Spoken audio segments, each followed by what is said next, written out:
एक जंगल में शेर सिंह अपनी पत्नी तारा के साथ रहता था। तारा गर्भवती थी। थोड़े दिनों के बाद तारा ने एक सुंदर बच्चे को जन्म दिया। बच्चे को देख शेर सिंह बहुत खुश होता है और अपने बच्चे का नाम सिम्बा रखता है। अब वह तीनों खुशी खुशी रहने लगते हैं। उसी जंगल में बंटी बाघ रहता था। बंटी बाघ बहुत ही जालिम था। वह हमेशा जंगल के जानवरों को परेशान किया करता। एक दिन बंटी बाघ सो रहा होता है, तभी बंटी बाघ को एक सपना आता है। बंटी बाघ, तू बहुत ज़्यादा ताकतवर बनना चाहता है ना, तो तुझे किसी सफ़ेद शेर का खून पीना होगा, फिर तुझे हराने वाला पूरे जंगल में कोई नहीं होगा। अब बंटी बाघ नींद से जाग जाता है और अपने दोस्त चीता के पास जाता है। चीता को अपने सपने के बारे में बताता है। बंटी बाघ की बात सुनकर चीता बोलता है, बंटी बाघ, तुम्हारा सपना सच हो सकता है यदि तुम सफ़ेद शेर का खून पी लो। चीता दोस्त, ये सफ़ेद शेर कहाँ पर मिलेगा? मैं जानता हूँ एक शेर को जिसका बच्चा सफ़ेद रंग का है, लेकिन उसे मारना आसान नहीं है। चीता दोस्त, बस तुम उसका पता बताओ और सब मैं देख लूँगा। चीता बंटी बाघ को शेर सिंह का पता बता देता है। अब बंटी बाघ सफ़ेद शेर की तलाश में चल देता है और बहुत देर चलने के बाद बंटी बाघ शेर सिंह की गुफा के नज़दीक पहुंच जाता है और बंटी बाघ देखता है कि शेर सिंह अपनी पत्नी तारा और अपने बच्चे सिम्बा के साथ रह रहा है। अब बंटी बाघ बोलता है, अरे, इस बच्चे के साथ तो इसके माँ बाप रह रहे हैं। इनके रहते मैं इस बच्चे को मारकर इसका खून नहीं पी सकता। मुझे इन पर नज़र रखनी होगी और एक अच्छे मौके की तलाश करनी होगी। अब बंटी बाघ शेर सिंह के परिवार पर नज़र रखने लगता है। एक दिन शेरनी तारा अपने बच्चे को लेकर जंगल में घूमने जा रही होती है। तभी बंटी बाघ भी उसके पीछे पीछे चल देता है और कुछ दूर जाने के बाद बंटी बाघ शेरनी के सामने आ जाता है और बोलता है, शेरनी, ये बच्चा मुझे दे दे और यहाँ से भाग जा। ये क्या कह रहे हो बंटी बाघ? तुम मेरे बच्चे के साथ क्या करने वाले हो? मैं इस सफ़ेद बच्चे का खून पीना चाहता हूँ, जिससे मैं बहुत ताकतवर बन जाऊँगा। हा हा हा हा। नहीं नहीं, तुम ऐसा नहीं कर सकते। मेरे बच्चे के साथ चाहे तो मेरी जान ले लो, लेकिन मेरे बच्चे को छोड़ दो। ये तो अभी बहुत ही छोटा है। बंटी बाघ शेरनी की कोई बात नहीं सुनता है और उन दोनों पर हमला कर देता है। तभी वहाँ पर शेर सिंह आ जाता है। शेर सिंह ये सब देख बहुत तेज दहाड़ता है और बंटी बाघ पर हमला कर देता है।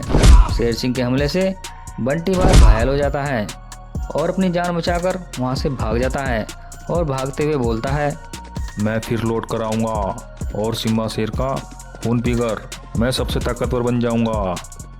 ये सब कहते हुए बंटी बाघ अपने दोस्त चीता के पास पहुँच जाता है और चीता से बोलता है, अरे दोस्त चीता, आज मैं उस सफ़ेद शेर को मारकर उसका खून पीने ही वाला था। तभी वहाँ पर शेर सिंह आ गया और उसने हमला करके मुझे घायल कर दिया। अरे बंटी बाघ, तुम चिंता मत करो, एक न एक दिन तुम जरूर उस सफ़ेद शेर का खून पियोगे और सबसे ताकतवर बन जाओगे। पर कैसे चीता? उस सफ़ेद शेर का बाप शेर सिंह तो बहुत ताकतवर है, मैं अकेला उसका सामना नहीं कर सकता।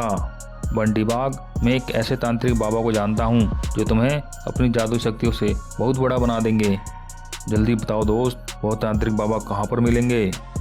अब चीता बंटी बाघ को तांत्रिक बाबा का पता बता देता है। बंटी बाघ तुरंत ही तांत्रिक बाबा के पास पहुंच जाता है और बोलता है, तांत्रिक बाबा, जंगल में बहुत बड़ा जानवर आ गया है, मैं अकेले उससे लड़ नहीं सकता, इसलिए आप मुझे बहुत बड़ा बना दो।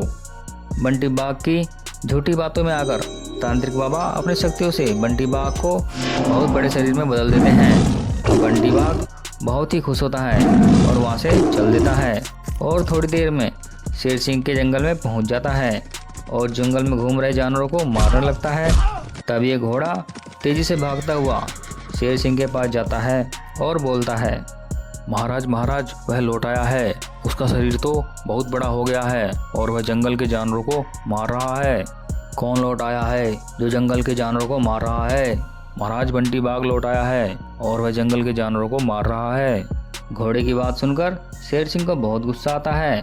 शेर सिंह तुरंत ही जंगल की तरफ चल देता है और थोड़ी देर बाद शेर सिंह बंटी बाघ के पास पहुंच जाता है और बोलता है, अरे बंटी बाघ, तो उस दिन तो बच गया था, लेकिन आज मैं तुझे जिंदा नहीं छोड़ूंगा।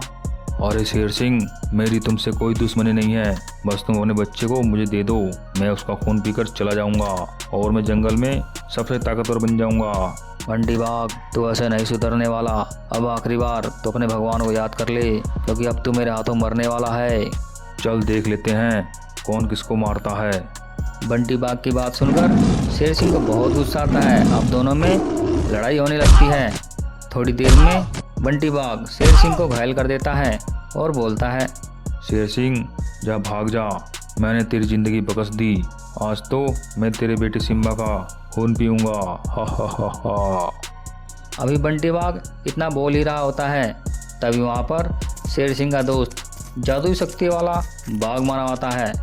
शेर सिंह को घायल देख बाघ मानव को बहुत गुस्सा आता है।